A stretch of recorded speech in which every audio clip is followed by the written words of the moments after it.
¿Cómo está, señor Antezana? Tenga usted muy buenos días. Rodolfo, buenos días, ¿cómo estás? Por favor, denos una impresión global de lo que está pasando, el tema de la inmovilización, la declaración de Jorge Montoya esta mañana, congresista de la República. ¿Cuál es su impresión? Bueno, en primer lugar, yo creo que tenemos que analizar la medida dictada por el gobierno anoche, al filo de la medianoche.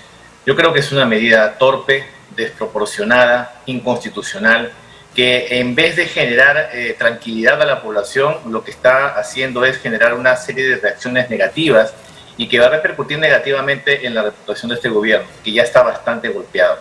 Yo creo que en nada, en absoluto, ayuda a la tranquilidad, como decía, de la sociedad. Por el contrario, yo creo que genera una imagen de debilidad del gobierno que no ha sabido enfrentar esta situación de disturbios, esta situación de reclamos. Y hay que agregarle también otra serie de desaciertos que se vienen cometiendo en el transcurso de la mañana. También se ha recibido noticias que hay una reunión del Consejo de Ministros y que están proponiendo condonar todas las deudas de los transportistas durante la época de pandemia. Cierto. Es decir, están cediendo a las mafias del transporte, a toda esta gente responsable que no utiliza adecuadamente el servicio de transporte. Y recordemos que también dentro de los pedidos de esta gente que se dice transportista, está la disolución de la SUTRAM, que es precisamente el ente fiscalizador del transporte en el país. Entonces, estamos viendo una serie de errores tras errores, que yo no sé en qué va a concluir el día de mañana, porque el día de mañana que se levante esta medida, no es que todo vuelva a la normalidad, por el contrario, se está potenciando un rechazo a Castillo. Como una bomba de tiempo, como una bomba de tiempo.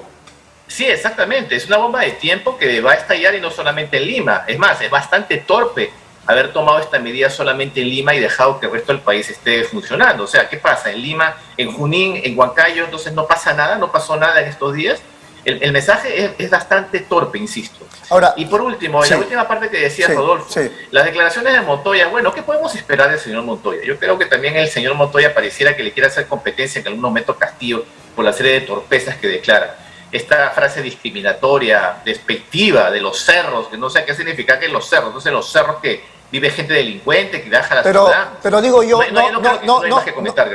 no vayamos a las formas, vayamos al fondo de lo que dice Montoya, ¿no? Él dice palabra más, palabra menos, que las medidas de repente no han sido las más correctas, pero algo tenía que hacerse porque el día de hoy estaba previsto, según la información de inteligencia que él maneja, múltiples saqueos en la ciudad. Fíjate que en ese punto, dejemos de lado por un momento las formas, que no lo quita, por cierto, ¿eh? Pero vayamos a lo que tú te dices. Él se basa en un supuesto informe, y digo supuesto porque también el decreto que se publica en El Peruano ayer a medianoche hace alusión a un informe de la policía secreto. Es un informe secreto en el que se basa para dictar la medida de movilización total en Lima. Ahora, ese tipo de medidas tienen que conocerse, tiene que haber una sustentación real. Y si tomamos en cuenta las medidas que se tomó para el decreto, el estado de emergencia a finales del año pasado, hubo gente que solicitó esos informes, que por insistencia de tema de transparencia se dio y era un mamarracho de un informe. Entonces, si estamos hablando de ese informe secreto en el que Montoya se está basando y que supuestamente le hicieron llegar, yo estoy seguro que también es un informe que no soporta ningún tipo de análisis, porque aquí tiene que haber un proceso serio.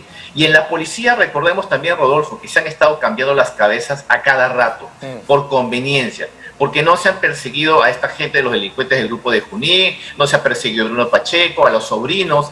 No, recordemos nomás el domingo este incendio en la Dirinque, el sospechoso incendio en el piso 12 de la Dirinque, que se han quemado todas las pruebas, precisamente le ha dado tiro. Aunque entonces, me llegó la información de que no se había quemado el tema de los expedientes vinculados a Zarratea, a Palacio de Gobierno, sino otras cosas, pero no que esas estaban a salvo.